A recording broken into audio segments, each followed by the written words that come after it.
시청자 여러분 안녕하십니까? 출발 성공 투자 박민영입니다.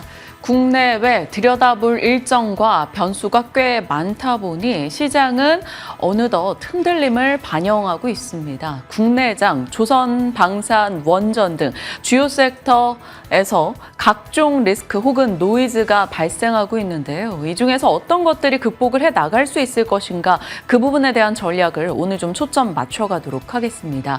밤사이 뉴욕장에서는 다음 리스크가 AI다라는 것을 보여주기라도 하듯 샘 알트만의 AI 버블 경고 이슈가 논란이 됐는데요. 이 부분에 대한 충격도 가늠을 해보겠습니다. 들려왔던 소식들 점검하면서 전략 챙겨보시죠. 말씀 주신 대로 AI 버블에 대한 논란이 불거지면서 기술주로에서의 비기술주로의 자금 로테이션 시그널이 포착되는 간밤이었습니다. 3대 지수 혼조세로 거래를 마친 가운데 기술주에서 대규모 매물이 출회하면서 나스닥 지수가 1.5% 가장 깊은 낙폭을 기록했습니다. S&P 500 지수는 이제 오늘로써 3거래일 연속의 하락이고요. 알트만 CEO가 어떤 발언을 내놨길래 이런 흐름들이 트리거가 됐는지는 잠시 후에 살펴보도록 하겠습니다. 엔비디아가 3.5%, 팔란티어가 9%대 급락세를 기록했습니다. 오늘 그 밖에 좀 있었던 이슈들을 살펴보자면 이 웰스파고 측에서는 잭슨홀에서 만약에 이번에 뚜렷한 인하 시그널을 보내주지 않는다면 시장의 금리 인하 기대감에 찬물을 끼얹을 수도 있다 이런 이야기를 했거든요. 그러니까 이런 유동성 유입에 대한 우려감, 경계감까지도 불거지면서 달러가 강세를 보였다라는 것이 특징이 되겠고요. 오늘 빅스 지수 4% 가까이 급등하면서 15선대까지 올라갔던 한편에 위험 회피 심리가 불거지다 보니까 대표적인 위험 자산인 비트코인 등 각종 암호화폐 가격이 크게 밀려났던 것도 한 가지 특징이었습니다. 거기에다가 미국 정부가 철강에 부과되던 50% 관세, 이 부과 제품군을 훨씬 더 늘린다, 400개 이상의 제품을 포함시킨다라는 발표가 있었거든요. 여기에는 풍력 터빈, 불도저, 모바일 크레인, 펌프 등이 포함이 되는데 한국의 관련 업계에도 상당한 타격이 예상되는 만큼 그 영향력도 오늘 가늠을 해보셔야겠습니다. 간밤 미국 증시를 가장 흔들었던 뉴스는 바로 이겁니다. 샘 알트만의 AI 역설, 포춘지에서 붙이고 있는 제목입니다. 세계 AI 이 시대를 이끌고 있는 대표 AI 기업의 수장이 AI는 버블이다 라고 이야기를 한다면 그건 참 역설적인 것이 맞겠죠. 어떤 얘기를 한 건지 정리를 해봤는데 지금 AI 시장은 버블이 껴있다라고 지적을 하고요. 일부 AI 기업들의 가치는 비이성적인 수준에 도달했다라면서 지금의 흐름을 닷컴 버블에 비유하고 있습니다. 물론 AI라고 하는 기술의 실체는 분명하고 그 잠재력 또한 엄청난 것이 맞지만 지금 투자자들은 지나치게 흥분해 있고 따라서 이 관련 기업들이 시장에서 받고 있는 가치 평가가 과도하게 높다라는 지적으로 이어지고 있는 겁니다. 이 부분이 오늘 AI 주들에 대한 투심을 크게 꺼뜨렸습니다. 그러면서 엔비디아와 브로드컴, AI 등 대표적인 AI 칩 관련주들이 일제히 급락, AI 소프트웨어 대표주들인 오라클과 팔란티어 등의 종목들도 급락으로 진행이 됐고요. 뿐만 아니라 여타 빅테크주들도 대체적으로 하락불을 켜고 있는 모습 확인이 됩니다. 조금 더 큰 틀에서 업종별로 봤을 때에는 기술주가 내리고 그 밖에 제약이라든지 필수 소비재 그리고 유틸리티, 일부 소재 기업들처럼 경기 방어적인 성격을 띠는 업종들로의 자금 로테이션이 일어났다. 이렇게도 평가해 볼 수가 있겠습니다. 그러면 이러한 로테이션을 바라보는 월가 IB들의 시각은 어떨까요? 간밤에 제가 크게 두 가지 시각을 찾아볼 수가 있었는데 일단 뱅크 오브 아메리카 측에서는 국내 서학개미 분들께는 다소 아쉬울 만한 이야기가 들려오고 있습니다. 이 빅테크 주도 장세의 종말이 다가온다. 쉽게 말해서 그동안 오르던 건 내릴 거고 그동안 좀 부진했던 것은 오르는 이런 시프트가 일어날 거다라는 이야기인데요. S&P 500의 상위 50개 종목들이 지수 대비 73%포인트 아웃퍼폼 아웃퍼폼했다라고 이야기를 하면서 이게 마지막으로 비슷한 흐름이 나타났던 건 1990년대 후반, 즉 닷컴 버블이 붕괴되기 직전이었다라고 지적을 하는 겁니다. 그렇다면 버블이 붕괴된 이후의 시장 흐름은 어땠는가를 들여다보면 이후에는 메가캡의 시대가 저물고 가치주와 중소형주가 두각을 나타내면서 2000년대 초중반 흐름을 이끌고 갔다라는 것이죠. 8월 들어서 실제로 러셀 2000 지수가 S&P 500 지수를 아웃퍼폼하고 있다는 것이 비슷한 전개가 일어날 가능성을 시사하고 있다라고 지적을 하고요. 그런 반면에 조금 불리시한, 그러니까 기술주들의 주도 장세가 여전히 이어질 거다라는 이야기도 시티 측에서는 들려오고 있습니다. 지금 나타난 로테이션은 오히려 증시의 건강한 신호다라고 이야기를 하고요.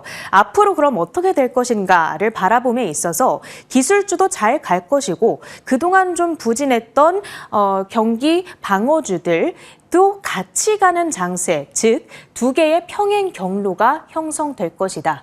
과연 이 두 가지 중에 어떤 시나리오로 전개될지 지속적으로 체크업을 해봐야겠습니다.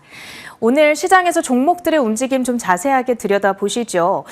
테슬라의 주가가 1.8% 하락을 했습니다. 이 사이버 트럭의 판매량이 5만 2천 대에 불과했다라는 소식이 들려왔는데 생산이 워낙 복잡하고 비용은 높은데 수요는 낮다라는 사실이 부각이 됐고요.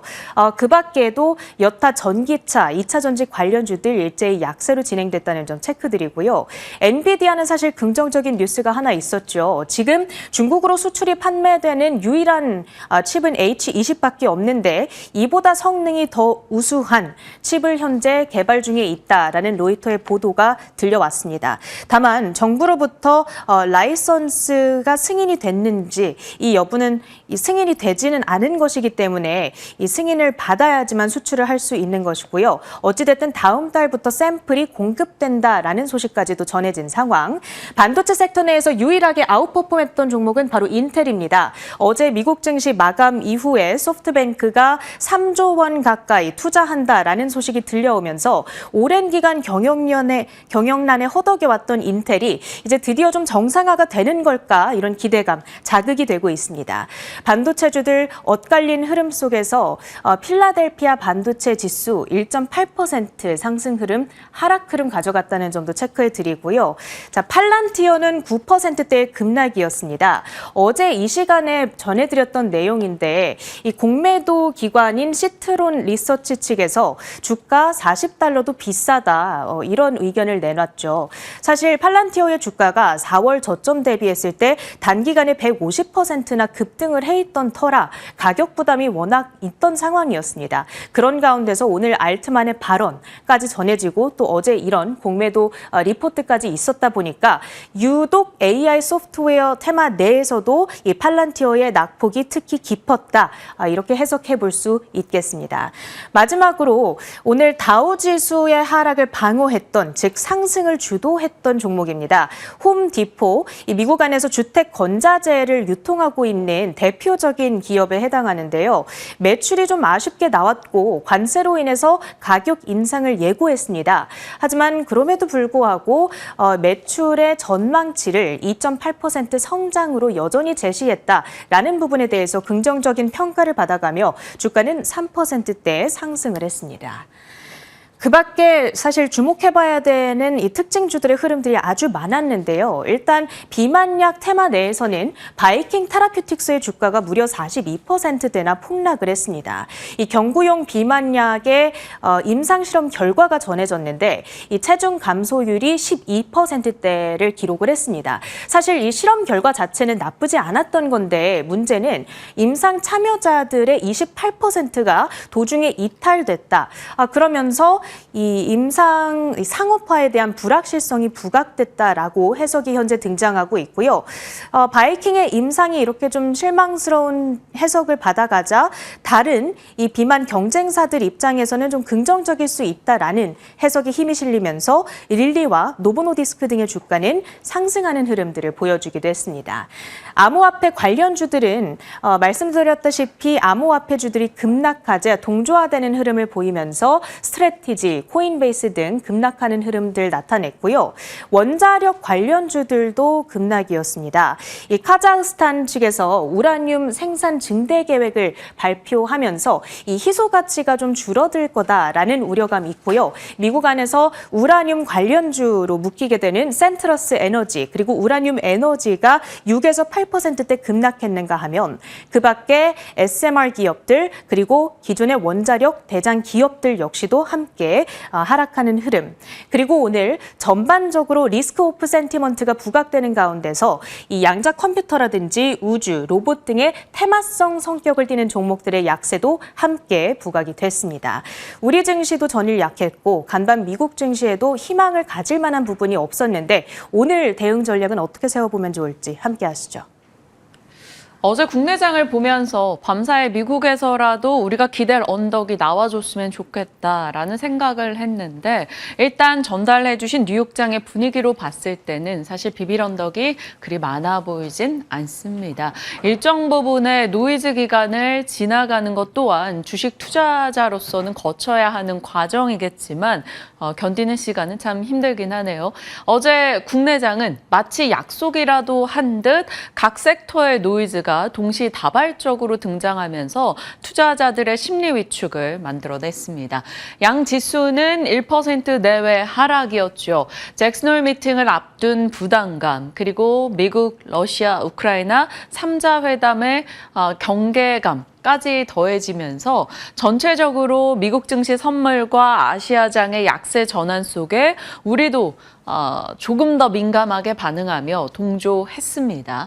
지수는 하락이었고요. 영향을 준 내용들 보시죠. 잭슨홀 미팅에서 제롬 파월 연준 의장이 꽤나 신중하고 매파적일 수 있다라는 전망이 나오면서 전체적인 시장의 경계감을 높였고요. 섹터별 노이즈도 더해졌습니다. 조선 쪽은 기재부에서 미국과 조선의 협력기금에 대한 신설을 제동 걸었다라는 뉴스가 나오면서 차익 실현의 빌미가 됐고요. 시간 외에서는 적극적으로 기재부가 지원할 것이다라는 또 새로운 보도가 나오기도 했습니다.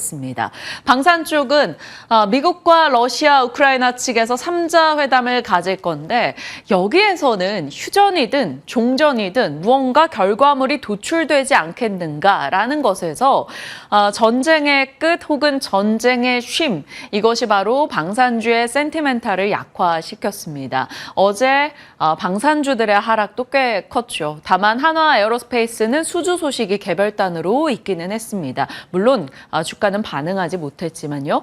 자, 원전은 어제 말씀드렸던 내용이죠. 웨스팅하우스와의 계약에서 이제 독소 조항들이 하나둘씩 밝혀지고 있다라는 단독 보도 등이 쏟아지면서 로열티가 좀 과도하다, 국내 기업이 이득을 볼 수 없는 구조다, 여러 가지 의견이 나왔습니다. 그래서 어제 조선방산 원전에서 이들의 상승 스토리를 훼손하는 내용들이 추가되면서 빠졌죠.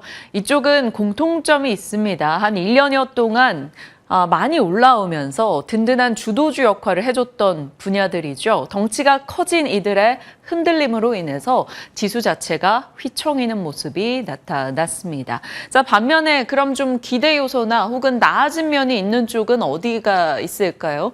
정책 측에서요. 기재부 업무보고 내용에 관련해서 보도가 나왔는데 양도세 기준 관련한 내용이 들어가 있지 않았다. 그러니까 기존의 양도세 기준 50억 원을 유지하고자 하는 게 아니겠느냐. 이런 정책적인 기대가 확실하진 않지만 그래도 흘러나왔다라는 점에서 나쁠 것은 없는 내용이었습니다.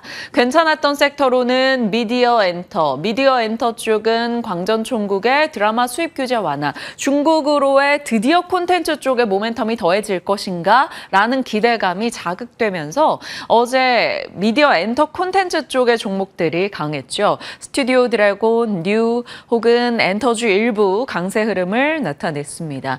게임도 좋았는데요. 게임스컴이 바로 오늘부터 진행이 되죠.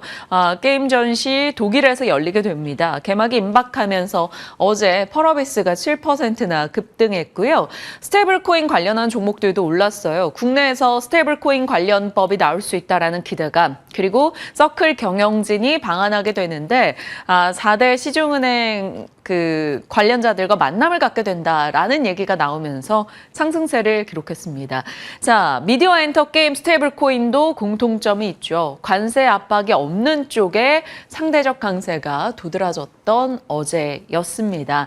이러한 시장의 요약인데 사실 좋았던 쪽의 흐름보다 조선 방산 원전의 스크래치가 더 뼈아프게 느껴지는 어제였죠. 노이즈 하나씩 보겠습니다. 어제 조선 섹터 보시면 장중에 HJ중공업, HD현대미포, HD현대중공업 등 다소 큰 폭으로 밀려났죠. 장 마감 이후에 기재부 측에서 한미조선 사업 적극적으로 지원하겠다라는 얘기를 꺼내놨고요. 일단 한미 정상회담이라는 일정도 앞두고는 있습니다. 분명 가격적인 부담을 느끼던 찰나 부정적 이슈가 나오면서 차익 실현을 자극했습니다만 이 이후의 흐름이 어떻게 될 것인가에 대한 고민은 열어놔야겠죠. 방산도 마찬가지입니다. 가격 부담을 느끼던 찰나 휴전과 종전 이슈로 인해서 어제 조정을 받아가는 모습이었죠. 다만 방산 같은 경우는 자주국방의 트렌드가 변할 수 있을 것인가에 대한 얘기는 계속 나옵니다. 왜냐하면 러시아의 침공에 대한 걱정을 유럽은 계속 하게 될 수밖에 없는 상황에서 휴전이나 종전을 맞이하게 되는 것이고, 그리고 지금 그 불안감 속에 무기를 확보해야 하는데 무기가 넉넉한 상황이 아니라는 거죠. 공급 과잉의 상황이 아니라 무기는 여전히 쇼티지 상황이다. 그 측면에서는 일정 부분 센티 조정이 나오더라도 추가적인 상승을 기대할 수 있다라는 시각도 더해지고 있습니다. 조선과 방산, 기존의 스토리가 여전히 남아있다라는 측면에서 이 가격에 대한 부담감이 일정 부분 해소된다면 다시 한번 N자 파동을 보여줄 수 있을지 지켜봐야 되는 부분입니다. 자, 원전 쪽이 어젠 가장 큰 이슈가 됐죠. 분명히 여러 의견들이 나오고 있습니다. 웨스팅하우스와의 이슈 속에서요. 부담을 느끼는 쪽에서는 IP 사용료, 로열티에 대한 부담을 갖고 있고 독자 수출이 불가능하다라는 점에서도 시장에서는 심리 위축이 있었고요. 물품 및 용역 구매, 그러니까 계약을 맺게 될 경우 웨스팅하우스가 구매하는 쪽으로 이제 힘을 실어주게 된다라는 것에서 국내 기자재가 그러면 이득을 볼 게 없지 않느냐, 이런 우려감 등이 자극이 됐죠. 그리고 웨스팅하우스와 계약 내용 자체에 대해서 여러 아쉬움이 토로됐습니다. 만약에 이쪽에 무게를 실는 분들이라면 관망하거나 매도 대응을 하셨을 걸로 보이고요. 반대의 목소리도 계속 나오고 있어요.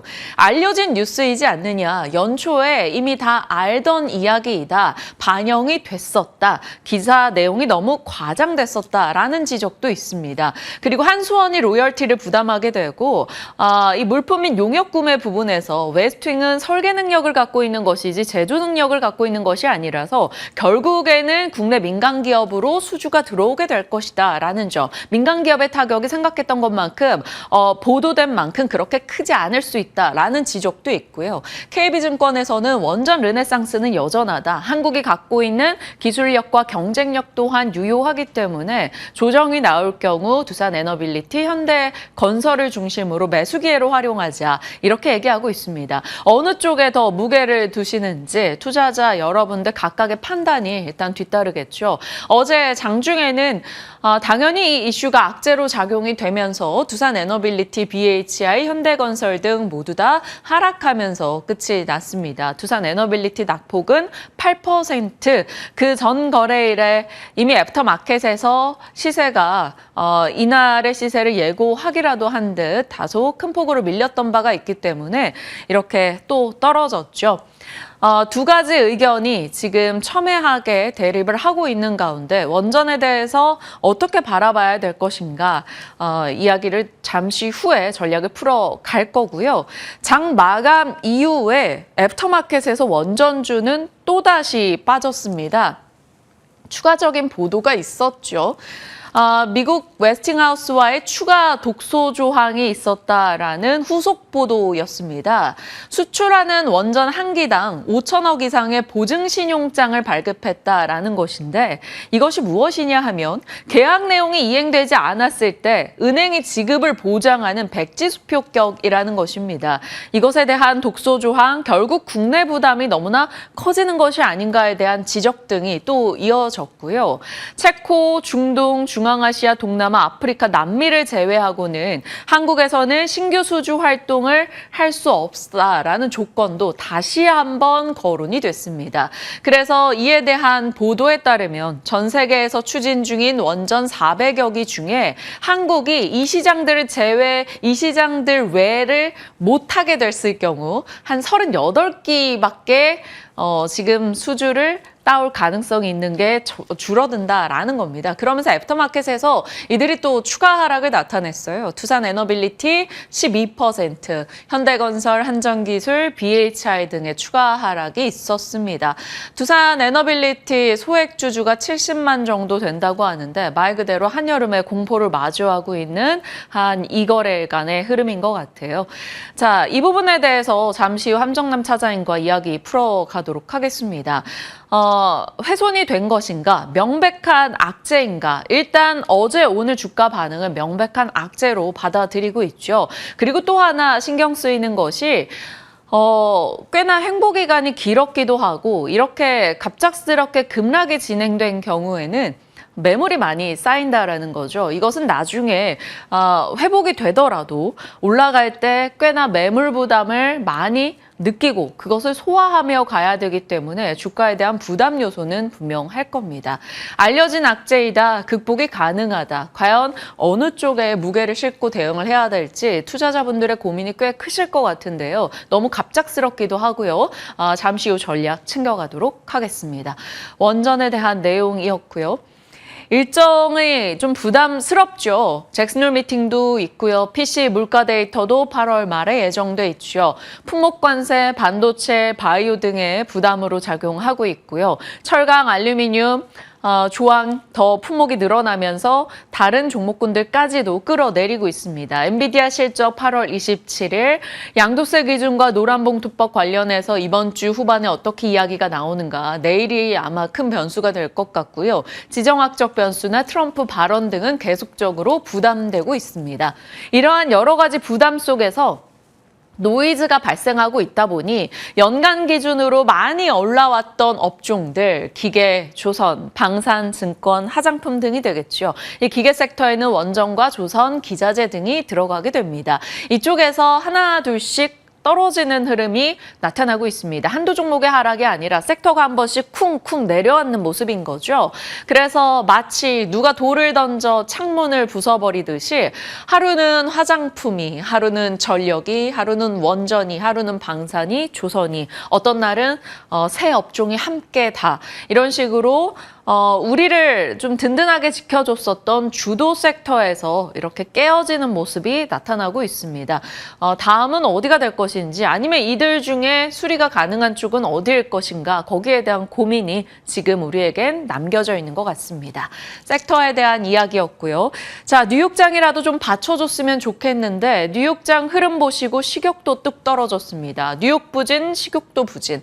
신중한 파월에 대한 걱정이 나왔어요. 이번에 잭슨홀 미팅에서도 그리고 9월 FMC에서도 제롬 파월 연준 의장이 신중할 수 있다라며 걱정하는 목소리가 등장했죠. 그리고 미국 내에서 풋옵션 ETF 거래가 급증하고 있다라는 소식도 들려오고 있고요.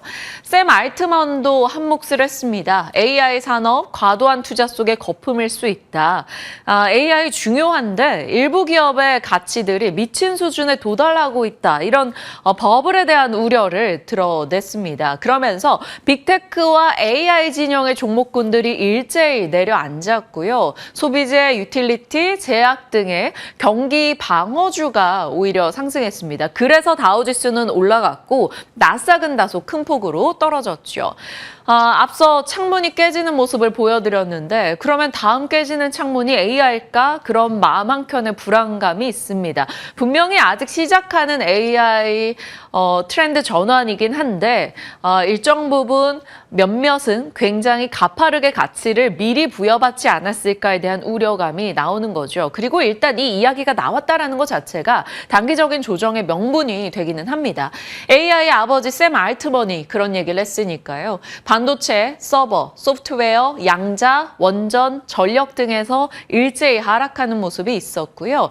엔비디아가 중국의 H20의 후속 칩, 더 좋은 성능의 칩을 수출할 준비를 하고 있다라는 얘기가 나왔음에도 불구하고 힘을 받아가지 못했어요. 3% 밀렸고요. 인텔만 올랐는데요. 정부가 지분 투자를 하는 이슈 그리고 소프트뱅크의 투자 이슈가 영향을 줬습니다. 그러면 국내에서도 굳이 찾아본다면 인텔 관련한 반도체 정도는 체크가 가능할 수 있겠죠. 자, 전기차 쪽도 부진했습니다. 테슬라 사이버트럭의 판매 부진 이슈, 구리관세 이슈로 인해 구리값이 올라가는 것이 비용으로 작용한다라는 등의 지적이 있었고요. 금리 인하에 대한 기대가 신중한 파월로 인해서 약화될 수 있다라는 우려감이 전기차 진영도 끌어내렸고요. 코인 쪽도 마찬가지입니다. 금리 인하 기대가 약화되면서 유동성 공급을 명분으로 올라왔다가 조금 조정을 받았죠. 그래서 코인 관련 종목들도 떨어졌는데요. 거기다 리플의 현물 ETF 승인이 연기되고 있다라는 소식까지 더해지기도 했습니다. 국내장이 좀 기대해볼 만한 뉴스가 그리 많지 않았던 뉴욕장이라는 점에서 다소 애석하기도 하네요. 자, 딱 보시면 명확하죠. 이렇게 반 나눠서 이쪽에서 하락이 명확하게 나타났습니다. 빅테크와 AI 진영의 떨어짐이 있었다라는 것이고 방어적 성격을 띈 쪽이 상대적으로 강하면서 빅테크와 AI에서 다른 쪽으로 순환이 돌았다. 이렇게 볼 수 있겠죠. 그 중심에는 샘 알트먼의 발언이 있는 거고요. 닷컴 버블 사태처럼 될 수 있다라는 경고로 시장은 받아들이고 있습니다. 그리고 샘 알트먼은 중국 AI 발전을 지나치게 과소평가하고 있다라고도 얘기했는데요. 그러면 중국은 요즘 뭘 하고 있나 한번 열어보도록 하겠습니다. 중국은 로봇을 추앙하고 있다라는 말이 나올 만큼 로봇에 집중하고 있는 요즘이죠.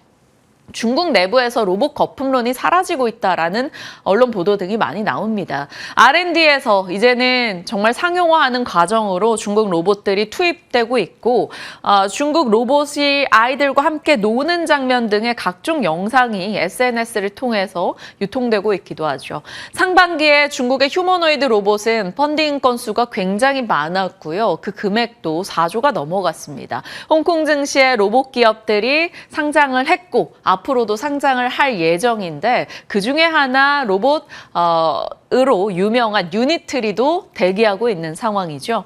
유니트리는 올해 370만 대 로봇 출하 계획을 밝혔고요. 신형 휴머노이드 로봇을 발표할 것을 예고했습니다. 관절이 무려 31개나 된다라고 하네요. 이 로봇 그림만 봐도 꽤나 유연해 보입니다.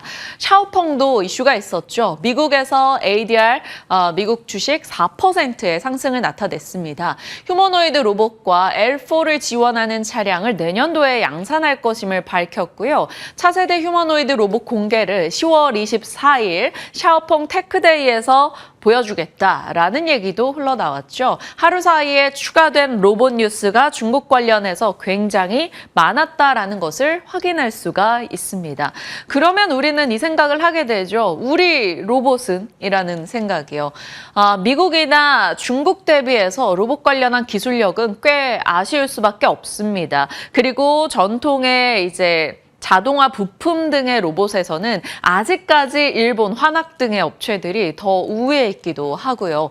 잘하는 국가의 로봇으로 대응을 하는 게 맞는 것인지 아니면 국내에서 그래도 틈새 시장을 뚫고 들어갈 수 있는 기술력을 가진 기업으로 추려야 되는 것인지 그에 대한 고민이 남고 있습니다. 로봇에 대한 스토리는 전 세계적으로 동일하죠.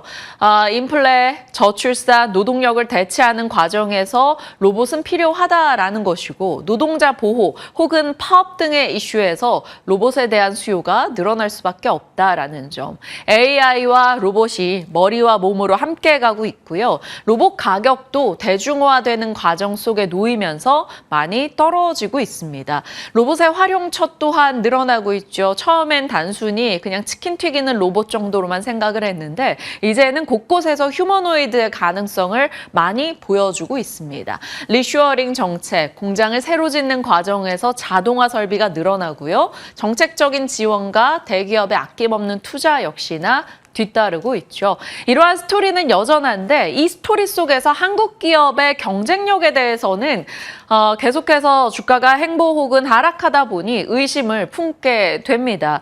대기업이 연결되는 기업들을 안전하게 투자해야 되는 걸까요? 두산 로보틱스, 레인보우 로보틱스 이런 쪽이요. 아니면 시세적으로 그래도 관심을 가장 많이 받는 중국발 이슈도 영향받고 있는 로보티즈를 봐야 될까요?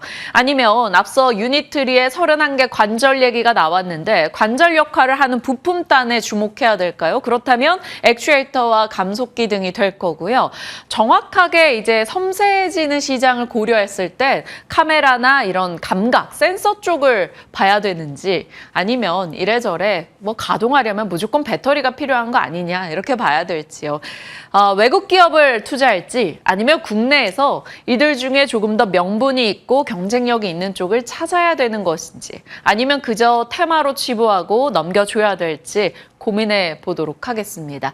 자, 로봇에 대한 얘기였고요. 분위기 파악하러 가보시죠. 오늘 시장은 사실 미국에서 빅테크와 AI 진영이 하락하면서 국내에서도 일단 AI 진영에 조정 빌미를 줬습니다. 이 부분에 대한 소화를 어떻게 하는가를 좀 봐야 되고요.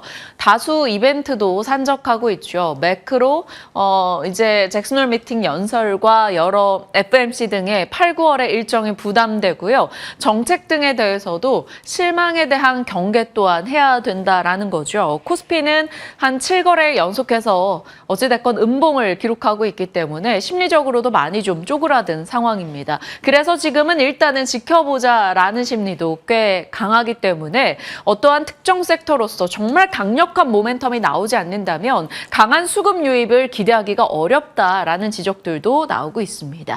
하지만 이러한 이슈로 인해서 일정 부분 조정을 하게 된다면, 조정을 받게 된다면 그 이후에는 금리 인하 혹은 우호적인 정책 변화 이런 것들에 또 기대, 희망 심리를 갖게 될 수 있다라는 거죠. 그래서 어느 정도 조정의 시간을 거치고 나서 내가 어떤 대응을 할 것인가에 대한 고민도 같이 해야 될 것 같습니다. 자, 업종 측면에선 조방원의 노이즈가 발생했죠. 충격으로 좀 더 흔들림을 보일 것인지 아니면 극복이 가능한 것인지 충격과 극복 그 사이에 있는 섹터들입니다. 피할지 다가갈지 또한 투자자들 역시 고민되죠. 가로치고 있는 것이 극복의 키워드인데요. 충격받은 조선, 그래도 한미 정상회담 일정에서 무언가를 가지고 올 것인가, 보여줄 수 있을 것인가를 봐야 되고요. 충격받은 방사는 그래도 무기가 쇼티지 상황이라는 점에서 장기 트렌드가 살아있다고 봐야 되는 것인지 쇼크받은 원전, 수익성을 입증해야 될 겁니다. 웨스팅하우스의 논란 속에서요. 그리고 원전의 르네상스 시대에서 한국의 역할에 대해서 한 번 더 무언가 보여줄 것, 반등의 명분이 돼줄 만한 것들을 찾아야 되겠죠. 조방원의 노이즈에 대해서 관전 포인트를 잡아봤고요. 제약바이오는 어제도 동일했어요. 이슈 대비는 참 아쉬운 흐름입니다. 계속해서 상승 출발 후 하락 반납하는 흐름이 반복되고 있어요. 그런데 또 섹터들 대비해서 시장 대비해선 또 양호하기도 해서 애매한 대응의 구간인 거죠. 일단 올릭스가 시간 외에서 뉴스를 냈죠. 1,150억 원의 전환우선주 투자 유치 소식을 전하면서 일단은 애프터마켓에서 주가는 호재로 반영을 했습니다. 8% 상승. 메시 쪽의 이슈로 인해서 주목받고 있던 찰나 이 뉴스가 나온 것이라서 또 오늘 국내장은 이런 종목들의 어떤 반응을 보일지 살피셔야겠습니다. 자, 그러다 보니 여러 가지 악재성에서 이제 무풍지대를 찾고자 하는 심리가 강화되고 있습니다. 앞서 봤던 유니트리 이슈 뉴스 속에서 로봇도 한번 체크는 해봐야 될 것 같고요. 구글의 폴더블 신작이 오늘 또 공개될 예정입니다. 그래서 폴더블 키워드도 넣어봤습니다. 한알령 해제에 대한 기대감 어제 작용을 했죠. 소외된 이들의 빛이 돼줄까요? 미디어 콘텐츠가 모처럼 올라졌고요. 엔터는 실적 이슈 이후 MD 매출 효과 그리고 연말이라는 키워드, 아티스트 컴백 등의 이슈가 지금 같이 맞물리고 있습니다. JP모건은 틈새 공략을 하게 됐는데요. 바로 다른 섹터에 노이즈가 나고 있는 찰나 자동차에 대한 비중 확대 의견을 냈습니다. 철강, 알루미늄 관세 품목이 늘어나는 것에 대해서 자동차 쪽이 지나치게 우려할 필요가 없다라고 얘기하고 있고요. 한국의 자동차들은 미국으로 현지화하고 있지 않느냐라는 점에 대한 강점을 꼽았습니다. 현대차 32만 원, 기아 14만 원에 대한 목표가를 제시했는데 회복을 할 수 있을지 한번 지켜보시죠. 어제장의 현대차, 기아 분위기는 나쁘지 않았습니다. 자, 관세 충격 완화지대로 일전에 보여드렸던 대목인데 지금 여기저기서 조금씩 훼손이 나고 있죠. 정책 훼손도 있었고요. 조방원의 스크래치 그리고 뷰티 쪽에서도 일단 실적 이슈 이후 스트릿 컨센 하회 쪽에서 떨어지는 모습이 있었습니다. 지금 남아있는 건 개별 바이오 모멘텀, 또 한알령 해제에 대한 기대, 아니면 미국 내 생산시설을 보유한 쪽에 대한 우호적 시각 정도니까요. 확인해 보시고요. 한알령 해제에 대해서는 한 발 더 나아가는 모습이 나오고 있어요. 2월 달이었죠. DB금융에서 진정한 해제는 국내 콘텐츠가 중국에 동시 반영되는 이런 소식이 나올 때일 것이다. 8년 내내 반복된 뉴스인데 그냥 과거보다 우호적인 정도만 체크하자라는 분위기였어요. 그런데 오늘 아침 업데이트된 DB금융의 보고서는 중국이 수입 장려를 공식화한 것은 유의미하다라고 얘기하고 있습니다. 그래서 그때 당시와 동일하게 콘텐츠 종목들을 일단 관전으로 넣었는데요. 스튜디오 드래곤, 콘텐츠리 중앙, SBS, A스토리 여기다가 이제 스리생 시리즈들의 메리트를 놓고 봤을 때 CJ ENM까지 같이 추가하기도 했으니까요. 콘텐츠에 대해서 관심 두고 계신 분들이라면 참고해 보시길 바랍니다. 자, 오늘의 일정입니다. 한라캐스트 IPO 대기하고 있고요. 독일의 게임스컴, FMC 의사록 공개, 구글의 폴더블 신작 공개도 바로 오늘이 될 예정이고요. 무엇보다 중요한 건 내일이라고 말씀을 드렸고요. 금요일은 스트레이키즈가 4집 발매하고 컴백하는 이슈가 기다리고 있다. 이 정도 체크해 주시길 바랍니다. 자, 시장의 일정까지 들여다봤고요. 섹터 뉴스 넘어가 볼게요. 미나앵커 오늘 방산 얘기하신다고요? 네, 맞습니다. 최근 들어서 약간의 노이즈가 끼기 시작을 했고 따라서 투자자의 입장에서는 이 주가가 많이 오른 만큼 이제 꺾일 것인가 이 부분이 많이 궁금하실 것 같습니다. 다만 이제 어제 수급을 살펴보시면 주가 자체는 흔들렸지만 외국인들이 코스피 시장에서 가장 많이 매수한 종목들 내에 현대로템과 풍산 같은 방산주들이 담겨 있다는 점에서 과연 이게 유의미한 수급일지 궁금해지는 대목이었는데요. 다만 8월에 들어서 외국인들은 그동안 많이 매수했었던 이 방산주들을 많이 파는 흔적이 나타났기 때문에 이 정도의 금액은 그다지 크지는 않다는 점에서 조금 더 궁금증이 심화되는 부분이었습니다. 따라서 이번 수급이 과연 유의미한 의미를 갖고 있을지 가늠해보는 시간 가져보셨으면 좋겠는데요. 지금 종전에 대한 기대감이 한 발짝 더 다가섰죠. 그래서 미국과 러시아 그리고 우크라이나는 눈치 게임을 진행하고 있는 것으로 보이는데요. 지금 입장 정리를 좀 해보도록 하겠습니다. 여기서 최대 난제는 앞으로 영토 재획정 이슈와 우크라이나 주둔군 문제가 될 것으로 보이는데 여기서 합의점을 도달하느냐 마느냐 이것에 따라서 종전이 될 것인지 아니면 소모전으로 이어질 것인지 이 방향성에 대한 판가름이 나타날 것으로 보이기 때문에 이 두 가지 이슈에서 각국의 입장 차이가 잘 합의가 되는지 여부를 살펴보셔야겠습니다. 그중에 우크라이나 안전보장 문제와 관련해서는 트럼프 대통령은 러시아의 푸틴 대통령이 우크라이나에 미국과 유럽이 안전 보장을 해주는 것에 대해서 상당히 수용적인 분위기를 나타냈다라는 발언을 꺼내들기도 했는데요. 다만 러시아의 외교부 대변인의 말을 살펴보면 그닥 그 온도차가 맞는 것 같지는 않다라는 생각도 듭니다. 러시아 외교부 대변인은 우크라이나의 나토 회원국 참여로 인한 군 배치 시나리오를 단호히 거부했다는 점을 거듭 강조한다라고 밝혔기 때문에 우크라이나 안전보장과 관련해서 어쨌든 지금 전해지는 소식 자체는 긍정적이지만 확실히 그 내면을 뜯어봤을 때도 일치하는지 여부는 지속적으로 체크를 해보셔야 될 것 같고요. 그보다도 더 까다로운 문제가 바로 이 돈바스 지역의 영토 재획정 문제인데 지금 러시아의 푸틴 대통령은 돈바스 지역 영토 재획정을 요구하고 있는 상황인데 여기서 젤렌스키 대통령이 이를 수용할지 여부는 아직 미지수이기 때문에 이 두 가지 이슈 플로우와 관련해서 어떠한 내용들이 업데이트가 되는지도 꾸준히 눈여겨봐야겠습니다. 방산주들이 지금까지 급등을 하고 몇 배나 뛰어오를 수 있었던 것은 결국에 글로벌적으로 봤을 때 확장이 되는 이 전쟁 이슈 때문일 텐데요. 따라서 방산주의 내러티브, 전쟁 측면에서 살펴보도록 하겠습니다.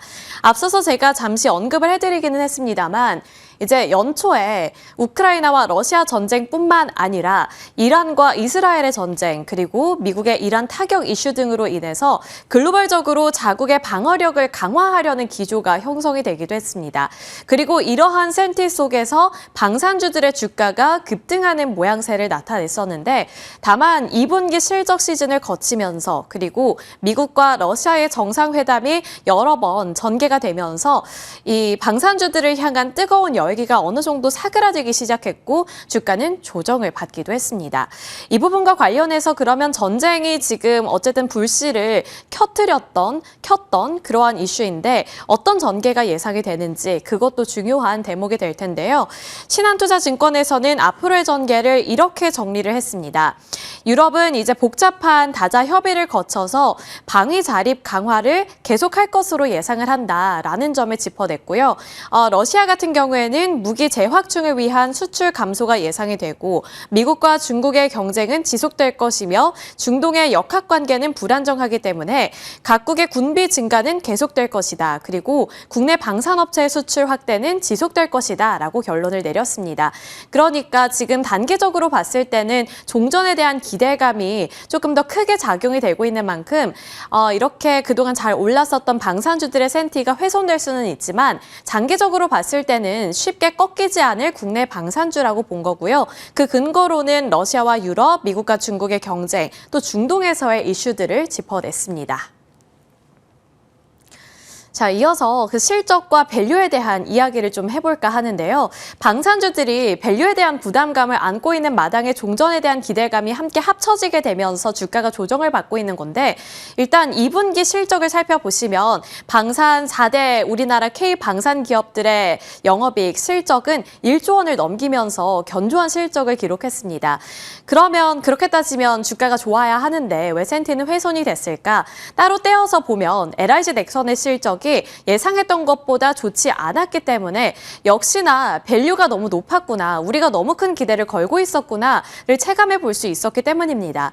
그리고 지금 여러 증권사 그리고 글로벌 IB에서도 주목을 하고 있는 부분이 바로 이 PER인데요. 로키드 마틴 같은 경우에는 올해 예상되는 PER이 19.6배로 책정이 되고 있지만 우리나라 한화시스템, LIG 넥스원, 한국항공우주, 한화에어로스페이스, 현대로템 모두 다 로키드 마틴을 훨씬 웃도는 수준의 PER이 예상이 되고 있기 때문에 밸류에 대한 부담감이 여전히 꺼지지 않고 있다는 점을 주목하고 있는 겁니다. 그리고 올해뿐만 아니라 내년 같은 경우에도 여전히 지금 글로벌 기업을 웃도는 수준의 PER이 예상이 되고 있는 만큼 밸류에 대한 부담감을 떨쳐낼 수 있을지 여부에 따라서도 주가가 다르게 움직일 것으로 보입니다. 자, 이어서 증권가의 코멘트 함께 살펴보도록 할 텐데요.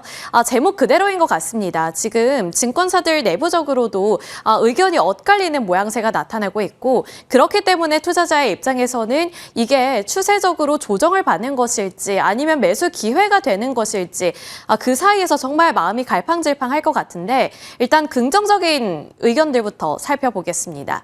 현대차 증권에서는 중동 지역을 강조했는데요.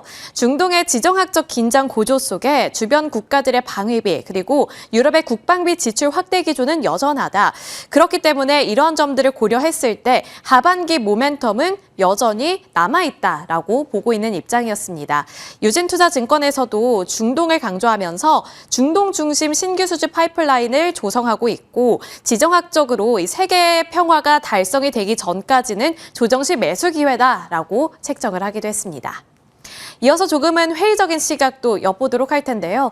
대신증권에서는 오버슈팅 진입 이후에 하락 반전이 이루어지고 있고 지금 이 시점을 봤을 때 추가 상승 여력은 제한적일 것으로 보인다라는 시각을 제시했고 또 변동성을 활용한 점진적 비중 확대 전략은 유효하지만 시간은 필요할 것으로 보인다고 말을 했습니다. 또 한국투자증권을 살펴본다면 LIG 넥스원의 2026년 그러니까 내년 예상되는 PER이 32.3배인데 유럽 방산업체 평균치인 30.5배보다 더 높기 때문에 여전히 밸류에 대한 부담감은 벗어던지기는 이르다라고 말을 하고 있는 상황이었고요. 추가적인 이익 추정치 상향 발생 및 신규 수출 계약 논의를 확인하기 전까지는 이러한 부담은 지속될 것으로 전망을 한다라고 말을 했습니다. 그러니까 희망은 중동 지역에서 찾아볼 수 있지만 그동안 주가가 너무 많이 오르면서 밸류에 대한 부담감이 많이 생겼기 때문에 단기적으로 주가가 반등하는 것을 기대하기보다는 장기적으로 바라보자라고 말을 하고 있는 겁니다. 그래서 시간적인 여유 그리고 내 자금의 여유에 따라서 전략은 달라질 수 있겠죠. 이렇게 좀 증권가의 엇갈리는 시각을 살펴봤는데 이제 마지막으로 한 가지 리포트를 조금 더 세분화해서 자세하게 뜯어보겠습니다. 메리츠증권의 신상 리포트, 그리고 이 메리츠증권이 이번에 발행한 리포트 속에는 상대적으로 긍정적인 의견들이 더 많이 포함이 되어 있었는데요. 8월 19일, 그러니까 어제 발행이 된 리포트입니다. 보시면 2025년 세계 평화지수는 역대 최저 수준을 기록했다는 점을 강조했는데 이 GPI, 세계 평화지수는 단순히 평화로워요라는 측면에서만 보는 것이 아니라 각국의 국방 예산 확대 그리고 첨단 무기 투자 가속화를 정당화하는 근거로 쓰이고 있기 때문에 상대적으로 의미가 있다라고 볼 수 있는 지표입니다. 그런데 이게 역대 최저 수준을 기록했다는 것은 확실히 이제 글로벌적으로 평화에 대한 불안감이 자리를 잡고 있고 그만큼 무기에 대한 투자를 더 많이 단행할 수 있다는 것을 체감해 볼 수 있는 힌트였죠. 그리고 나토, 미국, 아시아 주요국 모두 다 방위비를 확대하고 있는데 이게 이번만 그런 것이 아니라 최근 10년 동안 지금 진행이 되고 있는 증가 추세인 만큼 앞으로도 이러한 기조는 강화되면 더 강화됐지 약화되지는 않을 것이다 라는 점에 의견을 싣고 있었습니다. 그리고 유럽과 중동 지역의 국방비 상승 이 부분도 주목을 하고 있었는데요. 지정학적인 리스크가 상시화되고 있는 지역이기 때문에 단발성 분쟁으로 끝나는 것이 아닌 장기적으로 안보 수요가 계속해서 일어날 것이라는 점 지켜보셔야겠고요. 기술 경쟁력 및 품목 다변화로 인해서 K방산 기업들 앞으로도 수출량을 더 늘릴 것이다라는 점도 눈여겨보셔야겠습니다. 그리고 방산 수출액이 2021년부터 꾸준히 증가하고 있는데 향후 연평균 10% 이상의 매출 증가 지속을 전망해 봤을 때 2027년 방산 산업의 매출액은 30조 원이 될 것이라는 전망 나오고 있으니까요. 이런 부분들까지 챙겨보시길 바라겠습니다. 방산 섹터 그동안 정말 잘 갔는데 고평가 논란 때문에 참 힘든 시기를 걷고 있는데요.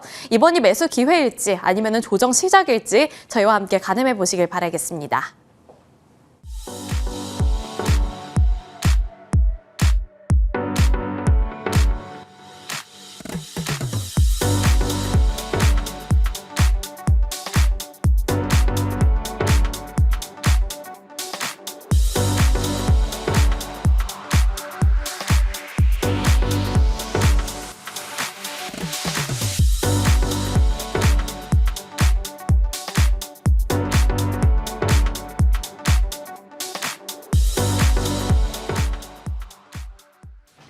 빠르게 이분을 찾았던 분들이 너무나 많으셨기 때문에 곧장 인사 나눌게요. IBK 투자증권 함정남 차장과 함께합니다. 차장님 어서 오세요. 안녕하세요. 네, 참 아이러니하죠. 시장이 좋을 때보다 안 좋을 때 차장님을 너무나 많이들 찾으세요. 어떻게 해야 되는가에 대한 고민들을 나누고 싶으신 것 같아요. 지금 일본장 대비해서도 하물며 지금 중국 대비해서도 우리가 라는 최근의 흐름인데 상반기 상승률 1위에서 22위로 떨어진 국내입니다. 국내장 조방원 스크래치가 난 어제 어떻게 판단하고 계시는지요? 한국 증시가 상대적으로 약한 건 다들 아시잖아요. 결론부터 말씀드리면 일본식 밸류업 한국도 하는 거 아니야? 라는 기대감을 갖고 있었는데 지금 시장은 이거 되는 거 맞아? 이런 분위기가 이제 기저에 깔려 있다라는 것을 전제로 월요일에 그런 말씀드렸습니다. 시장을 너무 비관적으로 보시지 말라. 그 비관론자들은 막 지수 30% 빠진다 이런 얘기를 쉽게 하는데 그럴 상황은 아니다. 다만 지금은 너무 불편한 것이 금리 인하 확률이 93%까지 유지되면서 거의 기정사실로 받아들이고 있는 사실이 불편하다라는 것이 미국 내에서 똑같이 나오고 네. 있다라고 보여집니다. 월요일에 93%였던 확률이 지금 84%, 3% 이렇게 바로 이틀 만에 떨어졌죠. 이게 맞아요. 지난주에 발표했던 CPI, PPI 보면 금리 인하를 100%를 간다라는 매크로 데이터는 아니었습니다. 실제로 연준 의사 중에서도 지금 의견들이 바뀌고 있죠. 이거 좀 신중해야 되는 거 아니야? 라는 의견들이 나오는 것이 지금 지극히 정상적인 일이다라고 보시면 될 것 같습니다. 자, 이제부터 남아있는 것이 뭐냐 다들 아시겠지만 그러면 파월은 뭐라고 얘기할 건데 라는 과정 속에서 이 상황에도 불구하고 비둘기적 스탠스를 취한다라는 사실 가능성은 매우 낮겠죠. 지금 입장에서는 가장 걱정되는 것은 이 데이터 보니까 나 금리 인하 못하겠다라는 초강경 매크로 발언을 이런 매파적 발언을 한다면 시장에서는 충격파가 또 있을 것이고 가장 확률이 높아 보이는 것은 9월 달에 발표될 8월에 또 물가 지표를 보고 그리고 고민을 갖고 대응하겠다라는 약간 매파적 스탠스이지만 여운을 가져갈 수 있는 이런 가능성이 가장 높다라는 점. 그러면 시장의 좀 어수선한 분위기는 9월의 금리 인하 시점까지는 또 왜냐하면 8월 매크로 데이터가 갑자기 낮아질 확률은 매우 낮은 상황이거든요. 그렇기 때문에 이것과 관련돼서 시장이 다소 어수선한 분위기가 실질적으로 9월의 금리 인하까지는 좀 이어질 가능성을 저는 가장 높은 확률로 염두에 두고 있습니다. 자, 그러면 이제 우리 시장은 어떻게 할 것이냐. 지금 가장 불안한 것이 어제 우리 지수가 엄청나게 많이 하락했다? 그런 상황은 아니었지만 아니었죠. 주도주가 이제 셋 다 조방원이 각자의 이슈로 지금 하락을 하는 모습이 나타났습니다. 그나마 다행이었다는 것이 이제 기재부 업무보고에서 주식 양도세 강화 뉴스는 빠졌다라는 것. 이것이 좀 빨리 해결이 됐으면 좋겠고 세제 개편도 좀 빨리 결정이 났으면 좋겠지만 어쨌든 이 뉴스가 나오자마자 기관이 매수 전환하면서 다행스럽게 하락 방어를 하고 있는 모습입니다. 자, 조선주는 개별적인 악재가 마스크 프로젝트에서 우리 기재부가 이거 자금 마련 못한다. 우리는 모르겠는데 어떻게 할 거냐. 이 부분에 대해서 정부가 어떠한 방향과 정책 방향성을 갖고 있는지 좀 기다려야 될 텐데 사실 이거는 이 뉴스 대비해서는 조선주가 좀 과잉 하락한 느낌은 있다라고. 시간 외에서는 또 적극 협력하겠다 이런 언급도 있었으니까. 맞습니다. 그래서 당연히 협력해야죠. 이게 미묘해요. 미묘합니다. 이게 말씀드리기가 좀 어려운데 중국에게는 가장 기분 나쁠 이거 지금 거의 사드보다 더 기분 나쁠 수 있는 이슈거든요. 그래서 그것과 관련돼서 우리나라의 스탠스를 미국과 중국이 매우 예의주시하고 있는 상황에서 지금 이것을 기금 마련이 안 돼서 파기한다? 이럴 수는 없는 상황이라고 저는 판단이 듭니다. 그런 상황 속에서 좀 어제 이 뉴스 자체만으로 바라본 조선주 하락은 조금 과하지 않았나라는 생각은 좀 일부 아직은 기저로 바라보고 있습니다. 자, 내부 상황으로만 본다면 시장이 우리나라뿐만 아니라 미국도 주도주들의 힘이 빠지고 있습니다. 제가 그런 말씀 드렸어요. 어쨌든 이런 매크로를 봤음에도 불구하고 지금 83%라는 건 그래도 금리 인하를 해야 돼. 그런 매크로임에도 불구하고 미국의 현재 금리는 너무 높은 수치야. 라는 정도는 저는 공감대가 만들어질 수 있다라고 생각이 듭니다. 악세를 밟는 힘의 정도지 방향은 금리 인하 쪽에 초점을 맞추는 것이 아직은 맞다라는 것을 전제로 볼 때 제가 그렇게 말씀드렸죠. 그 고금리 시대에서는 특정 기업들이 될 놈 될 이런 상황이었다라고 할 때 이제는 기저 방향이 바뀔 때 그쪽에서 수급이 완화되는 섹터가 이제 조금 넓게 확산되어가는 그런 기회를 볼 수 있는 것이 금리 인하 방향의 시그널의 진정한 의미다라고 말씀드렸는데 미국장이 오늘 새벽에 그런 일이 좀 일어난 것 같아요. 물론 이 안에서도 명분이 있었어요.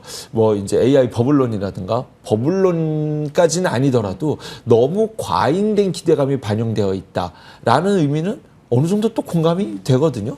그래서 시장이 완전히 주도주가 이번에 한꺼번에 뭐 완전히 바뀌었다라는 시그널을 확인할 수는 없겠지만 당분간 고퍼 성장별로 가졌던 것에서는 조금 고민을 하고 지금 그동안 소외됐던 바닥에 있던 종목들이 손이 나가는 것이 오히려 쉬워 보일 수 있는 시장 상황이지 않나. 이것이 언제까지 글쎄요. 잭슨홀 미팅에서 파월 연준 의장이 뭐라고 말하는지가 정말로 중요한데 제 생각이 맞다면 아마 9월까지는 이 분위기가 좀 이어지지 않을까라는 것을 대전제로 보고 시장 대응 전략을 마련하고자 합니다. 가격 조정보다는 뭐 지수의 기간 조정 구간에서 색깔의 변화를 염두에 두면서 상대적으로 좀 손이 덜 나갔던 소외된 섹터를 좀 편안하게 볼 수 있겠다라고 얘기를 해주신 겁니다. 참 어려워요. 각 분야별로 조금은 더 자세히 한번 들어가 보겠습니다. 일단 원전부터 할게요. 네. 저희가 시간상 원전 얘기를 네네. 많이들 가장 궁금해하실 것 같아서 앞단에 빼겠습니다. 원전 노이즈를 두고 이야기가 참 많아요. 웨스팅하우스와의 이 독소 조항들 알려져 있던 내용이다. 이미 한번 반영했던 것이고 그런데 좀 지나치게 주가가 과잉 반응하는 게 아니냐라는 시각도 있고 또 반대로는 이 부분에 대한 충격, 로열티, 국내 업체들이 이득을 볼 게 없다라는 점, 시장이 제한되는 점 각종 리스크도 거론이 됩니다. 원전에 대해서 함정남 차장의 의견 많이들 궁금해하세요. 네. 안 그래도 시장이 좀 불안했죠. 시장이 이제 많이 올라간 종목들에 대해서 차익 실현과 관련된 그런 심리적 압박을 받았는데 이제 거기에서 그동안 비밀처럼 숨겨졌었던 도대체 웨스팅하우스랑 무슨 합의를 했던 건데 라는 것이 공개가 되면서 시장은 굉장히 충격파로 놀라고 있는 상황입니다. 자, 개인적으로는 이제 악재가 나올 것은 나왔다라고 보여지는데 어저께 시간에서도 두산 에너빌리티가 51,500원까지 하락했었다가 굉장히 큰 폭의 하락이었죠. 네. 그리고 이제 56,900원으로 마감이 됐으니 시간에서도 거의 10,000원 가까이, 8,000원 가까이 하락했으니 굉장히 큰 폭이 넥스트 시장에서 거래가 됐었다라는 것을 전제로 들어주시기 바랍니다. 자, 내용을 한번 살펴보겠습니다. 50년간 원전 하나 수출할 때마다 9천억은 웨스팅하우스 물건을 좀 사야 될 것 같아. 5,600억 정도는 정부가 신용장을 써줘. 그래서 약속 안 지키면 우리가 이 돈 가져갈 거야. 2,400억 원은 기술 사용료를 지급을 해줬으면 좋겠네. 유럽, 북미, 일본은 너희는 빠져. 우리가 나가서 수주 받을 거야. SMR 수출할 때는 웨스팅하우스의 기술 검증을 받으라는 매우 불편하고 짜증날 수 있는 네. 뉴스들로 도배가 돼 있는 합의였습니다. 제 본심을 담아서 하나씩 내용을 살펴보기 네. 전에 이 웨스팅하우스가 제가 몇 번 말씀드렸지만 다시 한번 좀 정리를 한번 해보고 가겠습니다. 웨스팅하우스와 한국의 원전 간의 관계가 어땠냐면은 일단은 전 세계 주요 원전 국가가 5개 나라가 있어요. 중국, 러시아, 미국, 프랑스, 한국입니다. 프랑스 가격 경쟁력이 안 돼요. 그러니까 프랑스가 지금 딴지 걸고 있잖아요. 이렇게 저가 수주를 냈다고 이걸로 딴지 걸고 있거든요. 안 됩니다. 걔네 실력도 안 되고 공기라고 하죠. 건설했을 때 그 완료 기간 동안 할 수 있는 게 너무 늦어서 경쟁력이 매우 낮습니다. 진짜 솔직한 경쟁력을 갖고 있는 건 중국이에요. 중국은 우리보다 우위라고 봐도 될 정도로 실제로 경쟁력이 막강합니다. 엄청 지었고요. 그렇죠. 그런데 중국 수주를 받기는 현재 시장이 껄끄럽죠. 어려울 겁니다. 그 외 국가들이 특히 유럽 그리고 또 하나가 러시아인데 유럽이 천연가스를 러시아 파이프간에서 받는데 원전까지 이걸 받아버리면 지금 전쟁이 나고 있는 상황에서 매우 불편할 수 있고 미국이 중국, 러시아 원전이 유럽으로 가는 것을 미국이 막을 겁니다. 그러면 이 시장에 누가 갖고 가냐? 미국, 한국이에요. 그런데 미국이 SMR은 압도적으로 우위입니다. 한국과 견줄 수 있다고 비슷하다 이거 아니에요. 압도적 글로벌 1위입니다. 그런데 원자력 발전은 아예 안 지어 얘네 없어요. 웨스팅하우스 못합니다. 기술이 없다라고 봐도 무방합니다. 제조 기술이. 그렇죠. 네. 이 상황이 됐으니 웨스팅하우스가 한국이 예전에 발전을 지을 때 원자력 발전 수주를 받고 나면 웨스팅하우스 기술을 이용했어서 거기다 기술 사용료를 냈었어요. 2,400을 줬었습니다.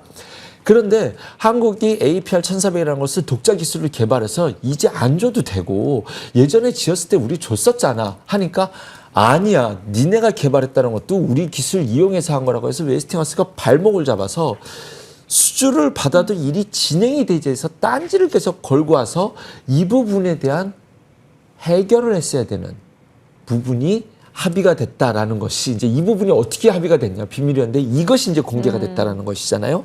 그러면 하나씩 볼게요. 50년간 원전 한 기당 9천억 규모. 이번에 우리가 체코 수주가 원전 2기인데 네. 26조 원 규모면 한 기가 12조 원이죠. 그럼 거기에 10%가 안 되는 부분 자기네 물건 사달라. 이런 이야기입니다. 웨스팅하우스가 여기에 대한 제품도 얼마나 갖고 있는지는 잘 모르겠어요. 이것도 일정 부분은 한국 기업들이 재하청 받아서 가져올 수 있다라는 부분이 저는 맞다라고 봅니다. 우리나라 원전에서는 어떤 부분이냐? LNG랑 비슷해요. 어차피 써야 될 거예요. 어차피 써야 될 거를 한 기 수주할 때마다 9천억을 얘네 주는 게 아니라 어차피 물건을 사야 될 걸 얘네 걸 사는 개념입니다. 그럼 얘네 거는 재하청 들어와서 또 한국 기업 들어온다면 조금 얘네 조금 마진 먹고 다시 우리가 들어오는 거니 어차피 나가야 될 돈이 나간다라는 것이 9천억의 의미라는 것을 첫 번째 아셔야 됩니다. 두 번째, 5,600억 신용장은 그냥 일부 보증 쓰는 거예요. 이거는 뭐 큰 의미가 없습니다. 우리가 합의된 것에서 정부가 일정 부분 책임져라라는 거니 이거는 큰 악재의 의미가 아니라고 보시면 될 것 같습니다. 2,400억 기술료. 제가 예전에 작년에 원전 얘기할 때 뭐라고 말씀드렸냐면 웨스팅하우스가 딴지 걸 때 네. 우리가 이 정도 압도적 경쟁력이 있는데 가격 경쟁력이 있는데 그냥 이거 주고 수주 받으면 안 되나요? 라는 말씀을 제가 드렸었거든요. 그 돈 주고 수주 받겠다라는 거예요. 로열티요. 네. 그리고 시간이 지나면 앞으로 받을 수주는 이제 유럽향이라든가 이쪽의 경쟁력이 이제 경쟁사가 EDM이잖아요. EDF잖아요. 프랑스.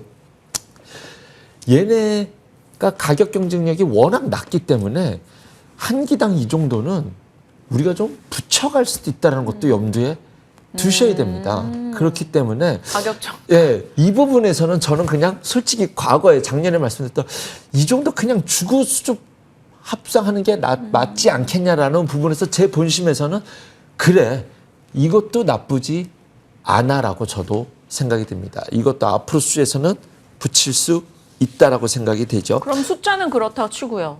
지역은요? 네. 지역 뭐 북미라던가 이런 데 안 되는 지역들에 대한 아쉬움 그리고 50년에 대한 얘기도 나오고 있어요. 네.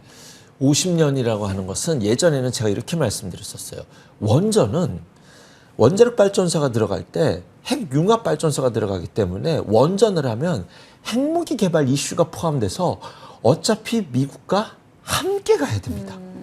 원전 산업이라는 것이 계속적으로 앞으로 원전은 너희들 한국 딴 생각하지 마. 무조건 우리랑 함께 가야 된다라는 뜻이에요. 네. 그 안에서 2,400억 기술료를 낸다는 것은 저는 나쁘지 않다라고 생각이 드는 거죠. 이렇게 됐었는데 한수원 입장에서는 이거 우리나라 독자 기술 개발한 거야. 이제 안 줘도 되었는데 독자 기술이 개발됐든 뭐든 어쨌든 미국이 손잡지 않으면 너네 못 들어가니까 그것에 대한 통행료로 생각을 해라. 라고 해석을 한다면 저는 저 돈 주고 수주를 받는 것이 더 빨리 이제 원자력 발전소에서는 나아가는데 긍정적이다라고 저는 작년에도 말씀드렸던 내용입니다. 이 결과를 보고 굳이 좋게 해석하려고 하는 것이 아니라 네. 작년에도 웨스팅하우스가 계속 발목을 잡으니 저 정도 가격이라고 한다면 기술료를 쓰는 것이 합의됐다. 그래서 이번에 합의 내용에도 아마 이거 주는 걸로 합의가 됐을 거라고 저는 내심 판단을 했었거든요. 자, 어쨌든 제 개인적인 생각에서는 이것 자체는 뭐 큰 악재다는 아니다라고 봅니다. 오히려 이 시장이 앞으로 수주가 줄줄이 남아있는 것을 봐야죠. 그렇다라고 한다면 유럽, 북미, 일본은 웨스팅하우스가 가져가기로 했잖아요. 이거는 너무한 거 아니야? 라고 생각하실 수 있습니다. 하지만 이거는 이미 나온 뉴스예요. 원전주 갖고 계신 분들이라면 이 뉴스는 다 알고 계셨어야 됩니다. 연초에요. 올해 연초에 이미 유럽 시장에 대해서 입찰 의향서 다 취소했어요. 우리나라는. 이게 뭐냐? 그때 제가 방송에서도 언급을 드렸었죠. 이게 무슨 뜻이냐면 웨스팅하우스가 나서서 수주를 받고 그 밑에서 실질공사는 우리나라가 다 하니 가격 경쟁력을, 가격 결정권을 미국이 쥐고 있겠다라는 의지고 어차피 이 일은 우리나라가 다 할 테니 어떤 그림이 되냐면 엔비디아 TSMC 그림이 됩니다. 그러면 우리나라가 어차피 웨스팅하우스 가서 수주 받아오면 우리나라가 제하청을 통해서 그 일을 다 맡게 될 것입니다. 오히려 웨스팅하우스가 앞단에 나서서 이 수주를 얼마나 빨리 받아낼 수 있느냐가 어쩌면 우리나라 투산 엘러비니티에는 핵심적인 이슈가 될 것 같습니다. 라고 저는 생각하고 있기 때문에 웨스팅하우스는 기술력이 없기 때문에 이거는 제하청 이슈다. 그러면 제하청을 받을 때 우리가 가격을 그 가격으로 받고 여기서 엄청나게 다운을 받을 것이냐. 그럴 상황은 아닐 것이다. 왜냐하면 타국 경쟁력 대비해서 우위에 있기 때문에 이것까지도 저는 이미 시장에 노출된 뉴스라고 생각이 듭니다. 그러면 진짜 불편한 것이 뭐였냐면 네. 5번째 조항이었어요. 5번째가 뭐였어요? SMR 수출 시 아. 웨스팅하우스한테 검증을 받으라는 검증을 거예요. 받아야 통과된다. 이게 어저께 까고 났었을 때 다 나머지는 다 알고 있었던 내용인데 SMR은 자 아까 말씀드렸죠. 원자력 발전소는 우리나라 미국 시장을 손잡고 가서 이 수주를 다 받아내는 것이 핵심입니다. 그러면 앞으로 수주가 빨라지는 거 아니냐라는 기대감이 있을 수 있어요. 그런데 두산 에너빌리티가 여기까지 올라온 것에 SMR의 기대감이 얼마나 반영됐느냐가 고민이 되는 거예요. 제가 작년에 원전주를 말씀드렸을 때 뭐라고 말씀드렸냐면 우리가 웨스팅하우스랑 차라리 그 돈 주고 합력하는 게 낫다. 그러면 두산 에너빌리티는 큰 원전주들은 큰 시세를 낼 때 첫 번째는 원자력 발전소 수주를 통해서 주가가 한번 크게 랠리를 주고 그 다음 버블 랠리를 줄 텐데 그 버블 랠리는 SMR일 거다. 근데 지금 두산 에너빌리티가 굉장히 빠른 속도로 올라왔잖아요. 네. 이 안에서 SMR과 관련돼서 미국이 한국 안 주겠다라는 거예요. 미국이 기업이 경쟁력이 우리나라보다 우위에 있고 앞섭니다. SMR 시장이 엄청나게 크기 때문에 이것을 미국이 우위를 갖고 주도하는 시장을 끌고 가겠다라는 것이니 물론 SMR 하면 두산에너비티가 그 안에서 또 하청을 받는 구조도 있어요. 그 구조도 있지만 이것도 너희들이 독자적으로 가서 지금까지 있었던 이 일을 또 누가 뭐 기술력이 누구 거라서 누구 거네 이런 거 없게 가자. 너희들 SMR까지도 우리랑 함께 가야 돼. 라는 부분이 두산 에너빌리티에 어저께 도대체 얼마만큼의 SMR에 대한 밸류가 포함되어 있느냐가 넥스트 트레이드에서 좀 보여지지 않았나는 생각이 듭니다. 오늘 두산 에너빌리티 주가 안 좋을 것 같습니다. 네. 이 부분과 관련돼서 가장 큰 악재는 두산 에너빌리티인데 두산 에너빌리티를 제외한 그 밖에 원전주들은 사실 뭐 크게 올라간 것이 없거든요. 그런 관점에서 볼 때 SML과 관련된 종목은 전 두산 에너빌리티 하나라고 봤기 때문에 그 밖에 원전주들은 오히려 이제부터는 글로벌 국가들이 원전 수주가 웨스팅하우스가 단독으로 나서면서 수주가 빨라질 수 있다라는 것을 전제로 한 중장기 전략의 그림을 세워갈 수 있을 것이다. 라고 생각이 들고 두산 에너빌리티도 5만 1천원까지 빠진 건 너무 과잉 액션 반응이다 라는 것을 전제로 글쎄 이 하락은 5만 1천원 넥스트림까지 봤었을 땐 너무 과잉 하락인데 라는 것이 제 본심입니다. 조금 플러스 알파 붙이면 어저께 원전 해체주들도 같이 빠졌거든요. 네. 원전 해체는 저는 원전주로 보는 것이 아니라 러시아 우크라이나 재건주로 저는 좀 봐야 된다고 생각이 들어요. 그런 관점에서 본다면 원전 해체 관련된 주들은 오히려 이 뉴스로 빠진다라고 한다면 조금 먼저 눈여겨볼 수 있는 섹터가 되지 않을까 생각이 듭니다. 네. 원전에 대해서 저희가 굉장히 많은 시간을 할애해서 얘기를 했고요. 일단 프리마켓에서는 말씀 주신 대로 악재로 받아들이며 네. 부산 에너빌리티 55,200원까지 내려가 있고요. 우진엔텍, 한전기수, 한전산업, 한전 KPS 다 같이 우진까지도 함께 빠지고 있습니다. 말씀 주신 스토리 함정남 차장님의 시각에 공감하시는 분들이라면 감안해서 대응해 주시길 바라겠고요. 저희 이제 하나 정도 할 수 있을 것 같네요. 바이오를 할까요? 중국을 할까요? 자동차를 할까요? 고민되는데 2차 전지를 할지 차장님이 하고 싶은 걸로 바이오 해주세요. 하시죠. 바이오로. 네. 이슈 대비는 못 가고 시장 대비는 양호한 정도. 그래서 애매합니다. 투자자의 포지션이. 어제 조정은 저는 뭐 올 수 있는 조정인데 라고 생각했죠. 왜냐하면 제약 바이오 쪽이 좋을 수 있었던 것은 금리 인하가 기저 베이스에 있는데 어저께는 금리 인하니까 거기에 좀 브레이크가 잡히는 이런 이슈였기 때문에 어제 조정은 저는 충분히 납득이 됩니다. 그런데 그 안에서 그동안 많이 올랐었던 종목들이 여기저기서 쏟아지다 보니 함께 밀렸는데 펩트론도 어저께 굉장히 많이 빠졌다가 근데 밑꼬리도 만만치 않게 올라왔습니다. 그리고 지금 바이오주들은 이미 종목별 차별화가 되어 있어요. 그래서 가는 놈들만 갔었기 때문에 그 외의 단에서는 뭐 지금 산소전지약이라든가 뭐 알테오제는 최근에 계속 여기 붙어 있었지 않았습니까? 그런 관점에서 볼 때 이런 제가 시총 상위 순서대로 보세요를 했었을 때 이쪽에 있다가 그 다음 단으로 내려왔던 것이 뭐 리가캠과 ABL로 내려왔다고 한다면 이제는 제약바이오를 시야를 좀 넓힐 필요가 있지 않을까라는 생각이 들어서 제약바이오는 바이오가 어떻다라기보다는 이제는 시총 상위단에서 이제 시야를 확 넓혀서 뭐 바닥권에 있거나 아니면 지금까지 막 주도하지 않았던 종목군들의 좀 새로운 종목들로서 시야를 넓혀갈 수 있을 만하다.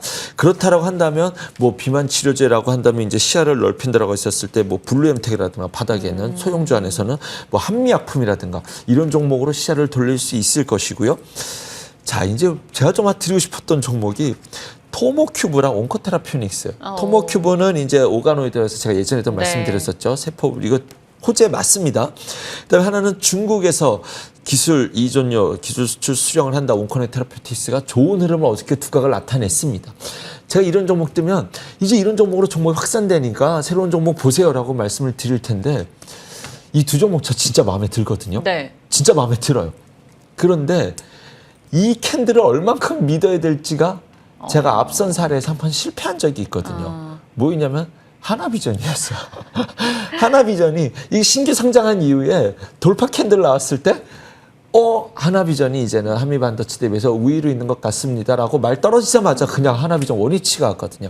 신규 상장 종목들이 캔들과 차트를 보고 대응하기가 어렵다라는 것을 전제로 토모큐브와 온코네 테라퓨틱스는 조정시 매수 의견으로 조금 조심스럽게. 이 뜻은 뭐냐? 좀 중소형주 단으로 시야를 넓히는 바이오 섹터. 이제는 종목 찾기에 때가 오지 않았나 생각해 봅니다. 네.